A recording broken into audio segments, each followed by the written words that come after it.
আমন্ত্রণ জানাচ্ছি RIL নিবেদিত দেশ সাম্প্রতিকে। আপনাদের সাথে আছে আমি সুরভি তরণী এবং আমার সাথে আজকে আলোচনার জন্য স্টুডিওতে আছেন আমার ডান পাশে ডক্টর দেলোয়ার হোসেন, অধ্যাপক, ঢাকা বিশ্ববিদ্যালয়, এবং সাথে আছেন মেজর অবসরপ্রাপ্ত ডক্টর নাসির উদ্দিন আহমেদ, উনি নিরাপত্তা বিশ্লেষক ও ভূ রাজনীতি বিশ্লেষক। আপনাদের দুজনকেই স্বাগত আজকে আমাদের দেশ সাম্প্রতিকের আয়োজনে। এবং আজকে আমরা আলোচনা করব মধ্যপ্রাচ্যে যুদ্ধ এবং বাংলাদেশের প্রভাব এটি নিয়ে। এবং 5 দিন হয়ে গেল যুদ্ধের, আসলে কি মনে হচ্ছে? আমি আলোচনাটা শুরু করতে চাই ডক্টর দেলোয়ার হোসেন আপনাকে দিয়ে। আসলে ইরান, ইসরায়েল, আমেরিকা আসলে কে কোন অবস্থানে রয়েছে এখন আপনার কি মনে হচ্ছে, আপনার বিশ্লেষণ কি বলছে, এবং গেম চেঞ্জার আসলে কে হতে যাচ্ছে বা বল এখন কার কোর্টে? ধন্যবাদ আপনাকে। আমরা যুদ্ধ বলছি, কিন্তু এটি একটি একেবারেই ভিন্ন মাত্রার একটি সামরিক পরিস্থিতি, এবং যে পরিস্থিতির জন্য আমরা এই আলোচনাগুলো করছি। এবং আপনি যদি খেয়াল করেন দেখবেন যে এটি কি যুদ্ধ, নাকি এটি কোনো বিশেষ সামরিক অভিযান, নাকি মার্কিন যুক্তরাষ্ট্রের ভেতরে আপনার এটা নিয়ে ডিবেট হচ্ছে, এবং সেখানে ডেমোক্রেটরা বলছে এটা একটা ওয়ার অফ চয়েস। সো একটা আগ্রাসী যুদ্ধ সেটি ইরানের উপরে চাপিয়ে দেওয়া হয়েছে, এবং সেই যুদ্ধের ফলে আমরা এখন যে বাস্তবতা দেখতে পাচ্ছি যে এটি একটি বহুমাত্রিক রূপ লাভ করেছে। এবং যদিও আমরা অফিসিয়ালি দেখতে পাচ্ছি যে যুক্তরাষ্ট্র এবং ইসরায়েল ইরানকে আক্রমণ করেছে, কিন্তু এখন এই যুদ্ধটি মধ্যপ্রাচ্যে বিভিন্নভাবে এটা ছড়িয়ে পড়েছে। এবং একটা হিসাবে বলা হচ্ছে যে ইরান মূলত 14টি রাষ্ট্র সঙ্গে যুদ্ধ করছে, কারণ মধ্যপ্রাচ্যের যে সামরিক উপস্থিতি মার্কিন যুক্তরাষ্ট্র এবং তার যে মিত্র শক্তিগুলো আছে তারাও কিন্তু কোনো না কোনো ফর্মে যুক্তরাষ্ট্রকে সহায়তা করছে। আবার আমরা দেখতে পাচ্ছি ইউরোপ থেকেও হয়তো স্পেনের মতো রাষ্ট্র তারা হয়তো মানে সরাসরি করছে, সহযোগিতা করার কথা বলছে না, কিন্তু অন্যান্য রাষ্ট্র তাদের মধ্যে কিন্তু আমরা সহযোগিতার মনোভাব দেখতে পাচ্ছি। বিশেষ করে জার্মান চ্যান্সেলর উনি যুক্তরাষ্ট্রে গিয়েছেন, ট্রাম্পের সাথে কথা বলেছেন এবং সাহায্যের কথা বলেছেন। ফলে এই যুদ্ধের যে একটা ভয়ঙ্কর মানবিক বিপর্যয়ের একটা দিক সেটি আমরা দেখতে পাচ্ছি। দ্বিতীয়ত এই যে আন্তর্জাতিক একটা বিশ্ব ব্যবস্থা আছে, যে ব্যবস্থার মূল হচ্ছে যে প্রত্যেকটি দেশের স্বাধীনতা সার্বভৌমত্বকে রক্ষা করা, এবং সেটি কিন্তু লঙ্ঘিত হয়েছে। এই যুদ্ধটা আসলে শুধু যে আপনার এই ক্ষয়ক্ষতি, ধ্বংসযজ্ঞ, মানে অমানবিকতা, নিষ্ঠুরতা, এটি যেমন একদিকে, অন্যদিকে হচ্ছে যে আমরা যে বিশ্বে বাস করছি সেটি আমরা জানি যে অনেকগুলো ঘটনাই গত কয়েক দশকে আমরা দেখেছি, এবং এমনকি মার্কিন যুক্তরাষ্ট্রই আপনার ইরান আক্রমণ করেছে, ইরাক এক সময় আক্রমণ করেছে, লিবিয়া করেছে, সিরিয়াতে তারা করেছে, আফগানিস্তানের ঘটনা আমরা জানি। ফলে ওই ঘটনাগুলো কিন্তু এই সার্বভৌমত্ব বা স্বাধীনতার বিষয়টিকে তখনও আপনার লঙ্ঘন করা হয়েছে। কিন্তু এবার যেভাবে এই বিষয়টিকে লঙ্ঘন শুধু না, এই বিষয়টি বলা যায় যে একেবারে পায়ে পিষ্ট করা। কারণ আমরা যদি পায়ে বেঁধে যুদ্ধ করা, যেটাকে আমরা যুদ্ধ করা, এবং একটা মানে আপনার আমরা জানি যে শক্তিশালী বা বৃহৎ শক্তিগুলো তারা এক ধরনের আধিপত্য বিস্তার করে, বিশেষ করে মার্কিন যুক্তরাষ্ট্র তার যে হেজেমনিক যে কন্ট্রোল বিশ্বব্যাপী, সেটি একটা চাপের মধ্যে বা চ্যালেঞ্জের মধ্যে ছিল চীন থেকে। কিন্তু মধ্যপ্রাচ্যে ইসরায়েলের স্বার্থে এবং মার্কিন যুক্তরাষ্ট্রের স্বার্থেও তারা যে এখানে ইরানের মতো একটি রাষ্ট্রের উপরে একটা আনপ্রোভোকড এই আক্রমণ হবে, এবং সেই আক্রমণের যে ধরন এবং যেই ধরনের মানে তারা যেভাবে জাস্টিফাই করছে। বিশ্লেষকরাই তো বলছেন যে ট্রাম্প নাকি আরো 1-2 মাস 1.5 মাস আগে থেকেই নাকি ইরানকে আক্রমণ করার কথা ভাবছিল। এখন ট্রাম্পের ভাবনা তো আমরা জানি যে সেটি কতটা মানে প্রেডিক্টেবল বা আনপ্রেডিক্টেবল। ট্রাম্প আপনার এই যে এর আগে যে 12 দিন ব্যাপী যুদ্ধ হয়েছে, ইরান এর উপর আক্রমণ করা হয়েছিল, তখন উনি বলেছিল যে উনি 2 সপ্তাহ বা 3 সপ্তাহ কোনো আক্রমণ করবে না। দেখা গেল পরের দিনেই উনি আক্রমণ করলেন। এবার একটা আলোচনা চলছিল, এবং আমরা যতটুকু জানি যে ওমানের যে মধ্যস্থতা, এই আলোচনার মধ্যে 2 পক্ষই কিন্তু এক ধরনের অগ্রগতির কথাই বলছিল এবং একটা চুক্তি হওয়ার পথে ছিল।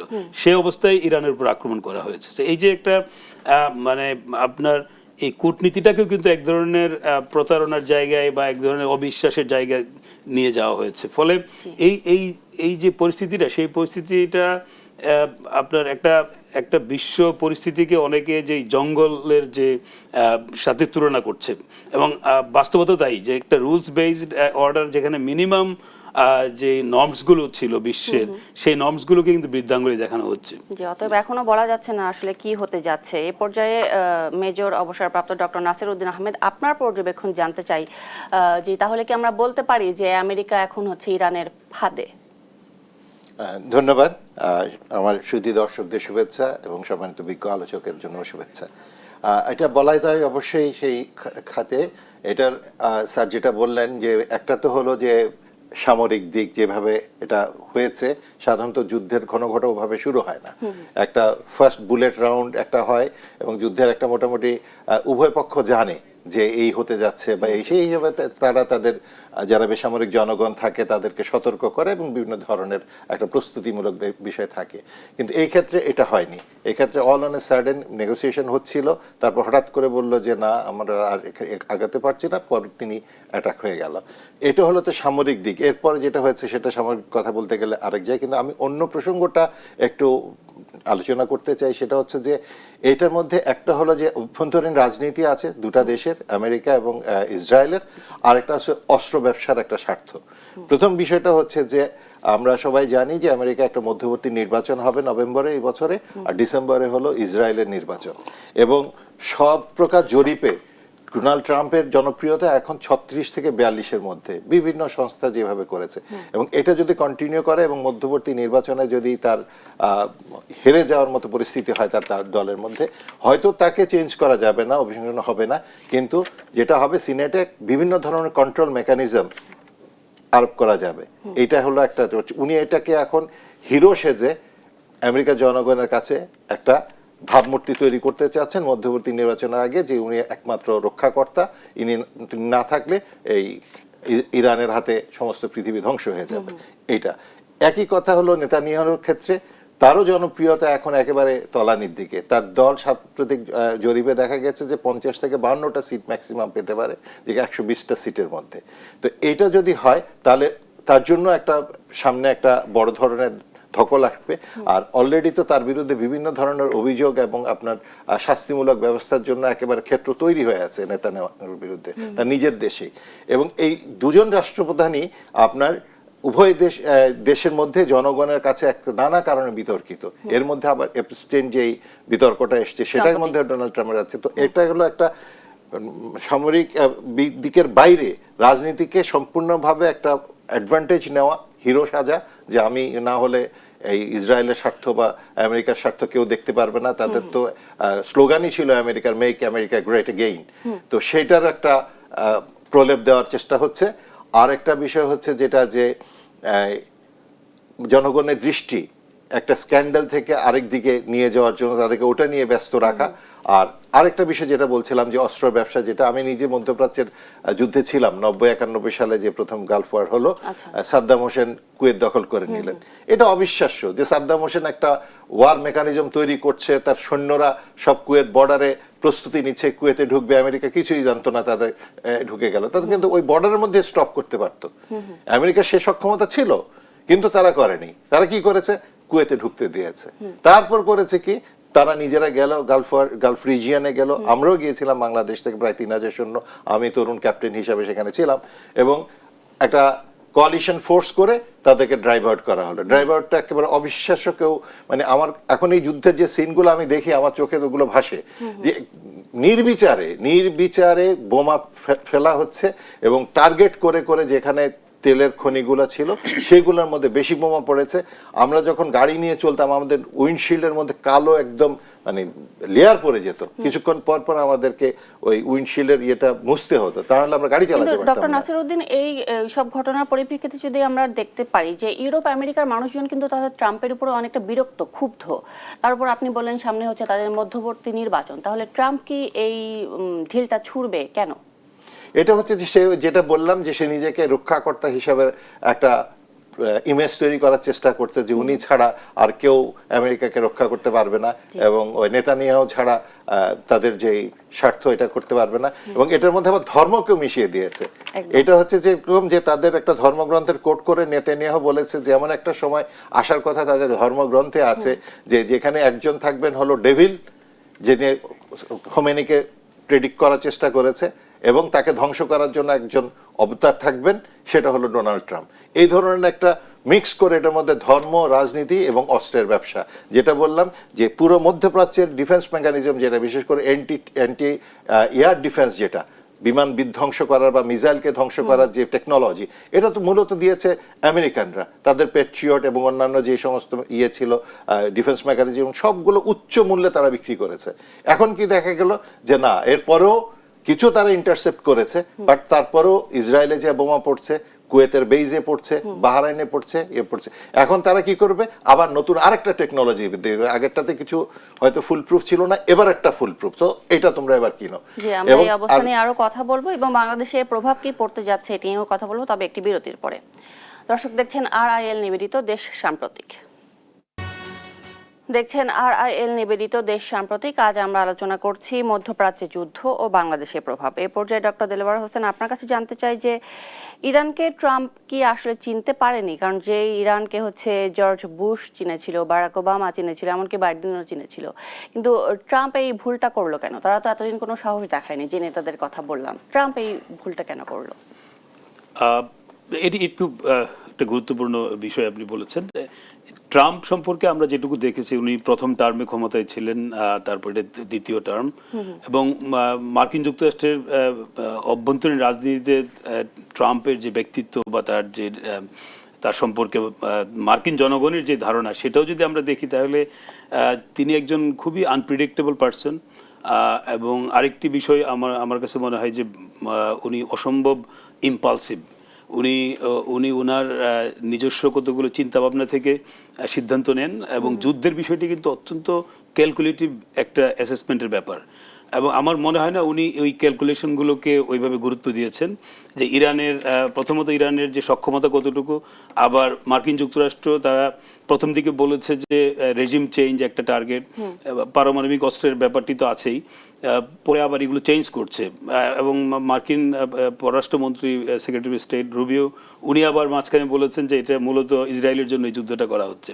তো ফলে বোঝা যাচ্ছে যে এই যুদ্ধের লক্ষ্যটাও পরিষ্কার না। তবে এই লক্ষ্যের ব্যাপারে একটা জিনিস আমি যেটা ওনার সাথে একমত, এবং আমি নিজেও এটি অন্য জায়গায় বলেছি, যে এই যে অভ্যন্তরীণ রাজনীতিতে ট্রাম্পের যে ক্রমাগত যে অজনপ্রিয়তা, এবং একইভাবে ইসরায়েলেও নেতানিয়াহুর যে অজনপ্রিয়তা, এবং এবং এই অজনপ্রিয়তা কিন্তু ব্যক্তিগত পর্যায়ে শুধু না, তারা কিন্তু একটা দলকেও একটা একটা সংকটের মধ্যে ফেলে দিয়েছে।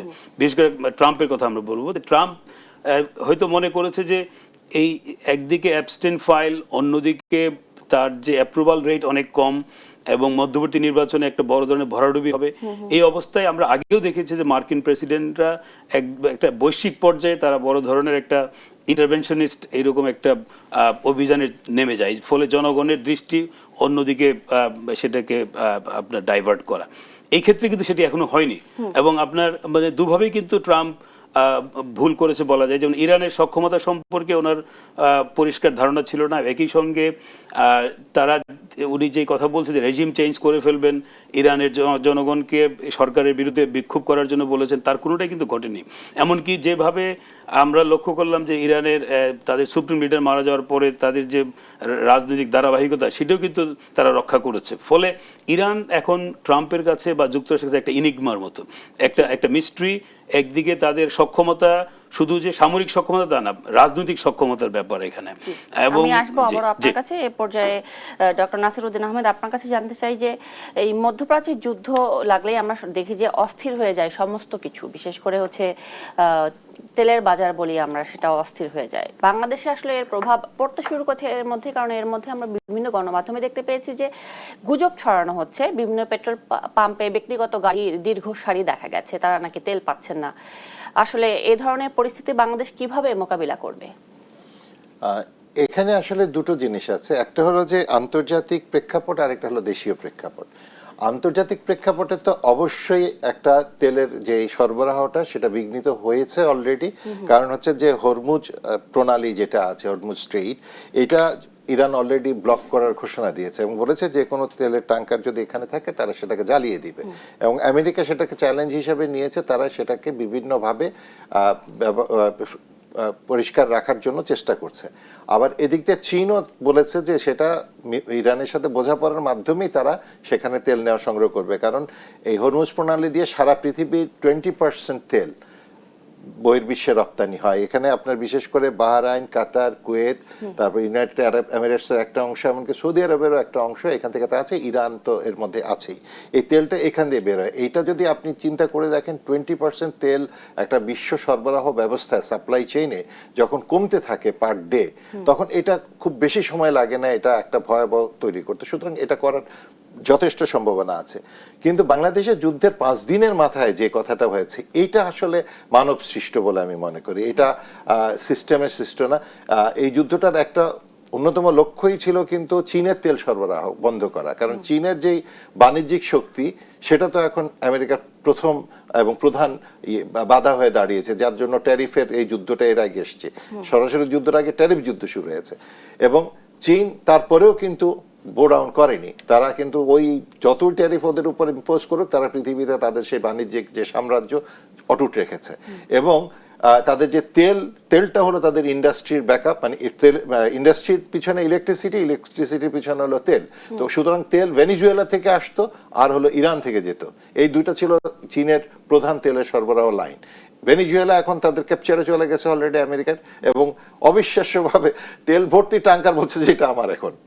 এবং আমি যেটা মানে আরো খারাপ লাগছে, যেটা আমি আজকে এটা স্মরণ করছি, যে কুয়েতে যখন তারা দখল করলো, এরপরে কুয়েতে যতগুলো গুলি ছোড়া হয়েছিল, যতগুলো মিসাইল, যতগুলো বোম ছোড়া হয়েছিল, প্রত্যেকটার পয়সা কুয়েতের স্টেট ফান্ডে তারা নিয়ে গেছে। আমেরিকাতে যে রিজার্ভ ছিল সেখান থেকে অ্যাডজাস্ট করেছে, নাহলে তেল নিয়েছে, নাহলে স্বর্ণ নিয়েছে এখানে। আবার দেখবেন এই ইরানে যদি এই রিজিম চেঞ্জের যেটা বললাম, আমি জানি না এটা আদৌ হবে কিনা, কারণ উনি যথেষ্ট উস্কানি দিয়েছেন। এর আগেও যখন তরুণরা রাস্তায় নেমে আসলো, তার আগেও যখন আপনার একজন লেডি ওই ইয়েতে মৃত্যুকে কেন্দ্র করে 2020 সালে সম্ভবত যেই আন্দোলনটা হলো মেয়েদের, ওখানে কিন্তু সিআইএ বলেন, আমেরিকা বলেন, তারা যথেষ্ট উস্কানি দিয়েছে এটাকে আরো একটা কেওয়াস তৈরি করার জন্য, কিন্তু ওই দুটা ফেল করেছে। কিছুদিন আগে যে তরুণদের যে একেবারে সরাসরি একটা পুরো তেহরান জুড়ে এবং অন্যান্য জায়গায় যে এটা ছিল, সেটাও সাকসেসফুল হয়নি। কারণ খোমেনি বিশেষ করে এটা বুঝতে হবে যে এখানে যারা শিয়া, তাদের একটা অন্যরকম বন্ডেজ আছে সারা পৃথিবীতে। এই যে যারা একটু সংখ্যা লঘিষ্ঠ থাকে, তাদের যেমন আপনি মনে করেন উপমহাদেশের শিখ যারা, তারা কিন্তু যথেষ্ট ইউনাইটেড। তারপর বাংলাদেশে তো এখন আমরা দেখতে পাচ্ছি নতুন সরকার, তো নতুন সরকার আসলে এই মধ্যপ্রাচ্যের যুদ্ধের যে প্রভাব আমাদের দেশে পড়ছে, অলরেডি পড়ে গেছে বলতে পারি, এটি আসলে কিভাবে মোকাবেলা করা উচিত? প্রথম কথা হচ্ছে যে আমাদেরকে মিসলিড করা যাবে না। আমাদের সত্যি সত্যি যদি তেলের মজুদ থেকে থাকে, তাহলে আমাদেরকে সেটা নিয়ে আমাদেরকে যথেষ্ট হিসাব কিতাব করে চলতে হবে। আমরা কিন্তু এর আগে এই ধরনের জরুরি পরিস্থিতিগুলোতে, যেমন আমরা সন্ধ্যার সময় মার্কেটগুলো বন্ধ করে দিয়েছি বিদ্যুৎ সাশ্রয় করার জন্য, অনেক সময় আমরা অফিসগুলোকে আমরা করোনা টাইমে বা যেভাবে করেছি যে অনলাইন করে দিয়েছি। আমাদের তো লোডশেডিং হয়, লোডশেডিং তো এখন হচ্ছে, মাঝখানে তো আমরা কিছুদিন অন্তত কিছু ভালো ছিলাম, এটা তো অস্বীকার করার উপায় নাই। কিন্তু এখন যেটা হচ্ছে যে লোডশেডিং আরো বাড়বে। তো এটা যদি লোডশেডিং বাড়ায় দিবেন আপনি, তেলের সরবরাহের জন্য আজকে মাইলের পর মাইল মানুষ দাঁড়িয়ে থাকবে, আর আমি বলবো যে আমার স্টক ঠিক আছে, পর্যাপ্ত মজুদ আছে, তো এটা তো সাংঘর্ষিক হয়ে গেল। এই হলো এক। আর দুই নম্বর হচ্ছে যেটা, যে দ্রব্যমূল্যের দাম তো বেড়ে যাবেই, কারণ আপনার যখন তেলের মূল্যটা আন্তর্জাতিক বাজারে এখন 3 গুণ 4 গুণ বেড়ে গেছে। তো তেল দিয়ে তো জাহাজ চলে, তেল দিয়ে হলো কার্গো প্লেনগুলো চলে, তো তেলের দাম যখন বেড়ে যাবে স্বাভাবিকভাবে সেটার ইম্প্যাক্ট পড়বে এসব দ্রব্যমূল্যতে।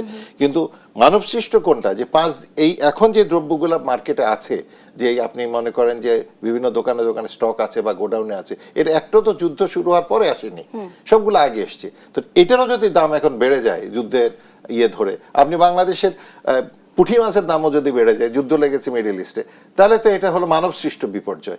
এইখানেই হলো সরকারের একটা কঠোর নজরদারি দরকার, কোন জায়গাতে আসলে কন্ট্রোল মেকানিজম করলে মানুষ কিছুটা হলে অন্তত স্বস্তিতে থাকবে।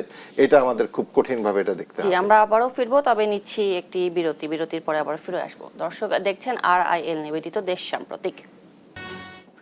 দেখছেন RIL নিবেদিত দেশ সাম্প্রতিক এবং এ পর্যায়ে ডক্টর দেলোয়ার হোসেন আপনার কাছে জানতে চাই, যেটা বলছিলাম আর কি বিরতিতে যাবার আগে, যেসব দেশ আসলে মধ্যপ্রাচ্যের জ্বালানির উপর নির্ভরশীল, সেসব দেশের আসলে কি হতে যাচ্ছে এবং অনেক বিশ্লেষক বলছেন যে তাদের দুর্ভিক্ষের মতো পরিস্থিতিও তৈরি হতে পারে। আমাদের দেশে যেটা হতে পারে যে উৎপাদন আমাদের ব্যাঘাত ঘটবে, খাদ্যে প্রভাব পড়বে এবং ধীরে ধীরে সেটি সবকিছুতেই একটি বিশৃঙ্খল পরিস্থিতি তৈরি করবে। সেই পরিস্থিতি মোকাবিলা দেওয়ার জন্য নতুন সরকারের সক্ষমতা কেমন বলে আপনি মনে করেন? না, আমাদের একটা বড় একটা শক্তি হচ্ছে যে এই ধরনের সিচুয়েশন আমরা আগেও ফেস করেছি। মধ্যপ্রাচ্যে আজকের যে সিচুয়েশন এটি একেবারে নতুন না, যদিও এটার বর্তমান সময়ে কিছুটা নতুনত্ব আছে, কিন্তু যে চ্যালেঞ্জগুলো কিন্তু মোটামুটি পুরনো চ্যালেঞ্জ। তো সেই দিক থেকে বাংলাদেশের অভিজ্ঞতা আছে, তো সেই অভিজ্ঞতাগুলোকে আমাদের কাজে লাগাতে হবে। আর মধ্যপ্রাচ্যের উপর আমাদের যে নির্ভরশীলতা, এই নির্ভরশীলতার জায়গাটা যে শুধু তেলের ব্যাপার তা না, ওখানে আমাদের 50 থেকে 60 লক্ষ আমাদের প্রবাসী শ্রমিক আছে। তারা একদিকে যেমন এই দেশগুলোতে কাজ করছে, আবার অনেকে স্ট্র্যান্ডেড অবস্থায় আছে। এর মধ্যে প্রায় 4 থেকে 5 হাজার আপনার প্লেন কিন্তু তাদের ফ্লাইট ক্যান্সেল হয়েছে। আমাদের রেমিটেন্সের উপরে তো প্রভাব পড়বে। জি, রেমিটেন্সের উপর একটা অনেক বড় প্রভাব পড়বে। ফলে এখন সবকিছু নির্ভর করছে যুদ্ধটার স্থায়িত্বের উপরে। যদি এটা আপনার মানে 1 মাস বা 4 সপ্তাহ বা 5 সপ্তাহ স্থায়ী হয়, সেই ক্ষেত্রে আমাদের সংকট অনেক বড় আকারে ধারণ করবে, আরও বেশি হলে আরও বেশি হবে। ফলে আমাদের শর্ট টার্ম এবং লং টার্ম, মিডিয়াম টার্ম এইভাবে প্ল্যান করা উচিত। এবং একটা হচ্ছে যে ডোমেস্টিক্যালি আমাদের কনজামশনের উপরে এক ধরনের মিতব্যয়িতা আরোপ করা উচিত। আর একই সঙ্গে মধ্যপ্রাচ্যের যে তেল বা গ্যাস বা আমাদের যে প্রবাসী শ্রমিকদের যে বিষয়, এগুলোর ব্যাপারে ওই দেশগুলোর সঙ্গে আমাদের আরও নিবিড় যোগাযোগ স্থাপন করা। এবং এই সমস্যা যেহেতু শুধু বাংলাদেশের না, এটি আপনার পাকিস্তানের সমস্যা, এটি ভারতেরও সমস্যা, নেপালের সমস্যা, ফিলিপাইনের সমস্যা, মিশরের সমস্যা। ফলে আমাদের এই দেশগুলোর মধ্যে একটা যোগাযোগ স্থাপন করা দরকার, একটা কালেকটিভলি যেন আমরা ডিল করতে পারি, যাতে করে আমাদের যারা ওখানে, আরেকটা বড় বিষয় হচ্ছে যে ওখানে এই যুদ্ধের ফলে আমাদের যারা বাংলাদেশের প্রবাসী যারা শ্রমিক আছে, তারা যেন তাদের যে নিরাপত্তার বিষয়টা খুব গুরুত্বপূর্ণ। যে কারণ যেভাবে আক্রমণ হচ্ছে, অনেকটা তো যদিও মার্কিন যুক্তরাষ্ট্রের সামরিক স্থাপনা বা সামরিক অথবা মার্কিন যুক্তরাষ্ট্রের যে অ্যাসেট, সেটার নামে আক্রমণ হচ্ছে, কিন্তু আমরা দেখতে পাচ্ছি যে ওখানে অনেক সিভিলিয়ান এরিয়াতেও আক্রমণ হচ্ছে গালফ অঞ্চলে। ফলে ওইসব জায়গাতে আমাদের যারা আছে বাংলাদেশি, তাদের সাথেও যোগাযোগ করা, তারাও আরও সতর্ক হওয়া উচিত, কারণ জীবনের মূল্য অনেক বেশি। তো সব মিলে আমি মনে করি একটা মানে এটাকে বলা যায় যে মানে একটা মাল্টি ফ্রন্ট একটা স্ট্র্যাটেজি আমাদের নিতে হবে, দেশের ভিতরে, দেশের বাইরে, এবং আগের অভিজ্ঞতাকে কাজে লাগাতে হবে। সবকিছু নতুন করে চিন্তা করলে হবে না। এবং আমাদের বিশেষ করে সরকার এবং আমাদের যারা জনসাধারণ, তাদেরও দায়িত্ব আছে, কারণ আমাদের কনজামশনের উপরে আমাদের একটা নিয়ন্ত্রণ করা উচিত, বিশেষ করে বিদ্যুৎ ব্যবহার। এই পর্যায়ে ডক্টর নাসিরউদ্দিন আহমেদ, আপনার কাছে জানতে চাই যে আসলে স্যার যেটা বলছিলেন যে এই ধরনের পরিস্থিতি আমরা আসলে এর আগেও মোকাবেলা করে এসেছি, হয়তো এত বৃহৎ পরিসরে নয়। সেদিক থেকে আসলে কূটনীতিগত কি কৌশল বাংলাদেশ অবলম্বন করলে এই প্রভাব থেকে অনেকটা মুক্ত থাকা যেতে পারে? আমি মনে করি কূটনীতি কৌশল প্রথমত হচ্ছে নীতিগত একটা অবস্থান তৈরি করা। কারণ আমি যে কোনো মুহূর্তে কিন্তু, যেটা গালফ ওয়ারের সময় হয়েছিল, একটা কোয়ালিশন ফোর্স করে বাংলাদেশ থেকে সৈন্য পাঠানোর জন্য বলা হয়েছিল। এই ধরনের কোনো পরিস্থিতি যদি তৈরি হয়, তাহলে বাংলাদেশের অবস্থান কি হবে, এটা হচ্ছে একটা থাকবে। তারপর হচ্ছে যে আমরা সবসময় মুসলিম উম্মার কথা বলি, আর বাংলাদেশ হচ্ছে মুসলমান সংখ্যাগরিষ্ঠ দেশ। যদিও এখন এটা মুসলিম উম্মা বলতে আসলে ওইভাবে কিছু নাই, সমস্ত পৃথিবী চেয়ে চেয়ে দেখলো যে গাজা ধ্বংস হয়ে যাচ্ছে, কিন্তু কারো কিচ্ছু করার ছিল না। তারপরেও একটা কথা থেকে যায়। আর যেটা আমি আরেকটা বলছিলাম যে শিয়া কিন্তু বাংলাদেশেও আছে, শিয়ারা বাংলাদেশেও আছে। পৃথিবীর যত শিয়ারা আছে, তারা যদি একসাথে করে কিছু একটা করতে চায়, তাহলে এটার আবার ব্যাপক একটা বিরূপ পরিস্থিতি হবে। অলরেডি অনেক বিশ্লেষক বলেছেন যে এই যুদ্ধ অবশেষে হচ্ছে শিয়া সুন্নিদের যুদ্ধে পরিণত হবে। হতে পারে, কারণ এটা হয়তো মাস্টার প্ল্যান একটা অংশ হতে পারে এখানে। আর আপনি যে প্রসঙ্গটা এনেছিলেন যে ডোনাল্ড ট্রাম্প এই মুহূর্তে কেন এই সুযোগ, মানে এই আটকটা করলেন, উনি কিন্তু ওই যে শিয়া যারা আছে তাদের যে প্রক্সি ওয়ার যারা করতো, হুতি, হামাস এবং অন্যান্য যারা ছিল এখানে, তারা কিন্তু অলরেডি কিন্তু নিঃশেষ হওয়ার পথে। এই গাজা যুদ্ধের সময় তারা তাদের যেই শক্তি ছিল, তাদের যে অস্ত্রভান্ডার ছিল, তার যথেষ্ট ব্যবহার তারা করে ফেলেছে, ওদের হাতে তেমন কিছু করারও নাই। এই সুযোগটাও ডোনাল্ড ট্রাম্প নিয়েছে। আপনি যেটা বলেছেন তার সাথে আমি শুধু একটা নতুন বিষয় যোগ করতে চাবো, সেটা আমার অভিজ্ঞতা থেকে গালফ ওয়ারের পরে, প্রত্যেক যুদ্ধের পরে কিন্তু কিছু রিবিল্ড হয়, একটা পুনর্গঠনের কাজ হয়। আমরা যেটা গালফ ওয়ারে দেখেছি, কুয়েতে আপনার যথেষ্ট মাইন ছিল, অবিস্ফোরিত বোমা ছিল, এখানে কিন্তু অনেক বোমা ফেলে আমেরিকানরা যেগুলো ডেট এক্সপায়ার হওয়ার পথে। আপনি যে কোনো একটা ওয়েপনের বা যে কোনো একটা এক্সপ্লোসিভের একটা লাইফ টাইম থাকে, ওইটা যখন পার হয়ে যায় তখন এটাকে ধ্বংস করে ফেলতে হয়। বাংলাদেশেও দেখবেন কদিন পর পর বিজ্ঞাপন দেয় পেপারে যে অস্ত্র ধ্বংস করা হবে, আপনারা ওই এলাকার মধ্যে যাবেন না, তো অবিস্ফোরিত কিছু থাকলে। তো ওখানে দেখা আমরা যেটা দেখবেন অনেক অবিস্ফোরিত বোম ছিল, মাইন ছিল, পুঁতা ছিল, যেটাকে আবার যেটা হয়েছে যে আমাদের সেনাবাহিনী কিন্তু ওখানে যে সেই মাইন অপসারণ এবং সেফটি জোনগুলো তৈরি করার জন্য আমাদেরকে দায়িত্ব দিয়েছিল। তো এইটা কিন্তু আবার মধ্যপ্রাচ্যে এরকম একটা সুযোগ হয়তো আসতে পারে। আরেকটা বিষয় যেটা দেখেছি, এটা খুবই দুর্ভাগ্যজনক, যুদ্ধ করেছি আমরা বাংলাদেশে থেকে গিয়েছিলাম এবং আরো বিভিন্ন দেশ থেকে আসছে, তো যারা যুদ্ধে যায়নি তারা ওখানে যে কনস্ট্রাকশনের বড় বড় কাজগুলো বাগায় নিল। এই যুদ্ধে যা কিছু কুয়েতে ধ্বংস হয়েছিল সেটার কনস্ট্রাকশনে যে কাজগুলো হয়েছে, বাঙালিরা শুধু শ্রমিক দিয়েছে, কিন্তু কন্ট্রাক্টর হিসেবে ওই লাভটুকু নেওয়ার মতো কূটনীতি আমাদের বাঙালিরা করতে পারেনি। জি, আমরা একেবারে শেষ পর্যায়ে এসেছি। জাস্ট এক লাইনে শুনতে চাই যে এই মুহূর্তে সরকারের জন্য জরুরি কি পরামর্শ হতে পারে, এক লাইন এখন আপনার কাছে, তারপর আপনার কাছে আসবো। আমার জরুরি পরামর্শ হলো যে জরুরি ভিত্তিতে একটা ওয়ার কাউন্সিলের মতো একটা বিশেষ একটা মন্ত্রিসভায় হোক, বা যারা স্কলার্স আছেন তাদেরকে নিয়ে সেনাবাহিনী, অর্থনীতি এবং কূটনীতি সবাই থেকে একেবারে চৌকস কিছু নিয়ে একটা অ্যাডভাইজারি কমিটি করা দরকার। তাদের মাধ্যমে জিনিসটা অ্যাডভাইস নিয়ে আগানো দরকার, এবং মন্ত্রীদেরকে একদম তাদের মুখের জেরটা যাতে টেনে ধরতে বলা হয়। জি, ধন্যবাদ। আপনি স্যার।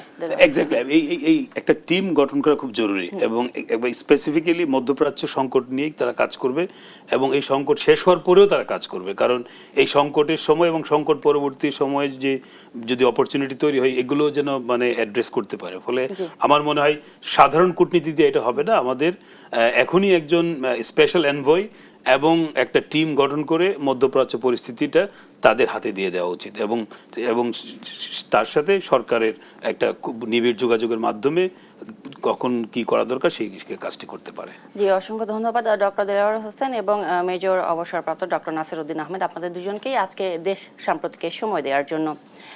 দর্শক, RIL নিবেদিত এই ছিল আজকে দেশ সাম্প্রতিকের আয়োজনে। ধন্যবাদ সবাইকে সাথে থাকার জন্য।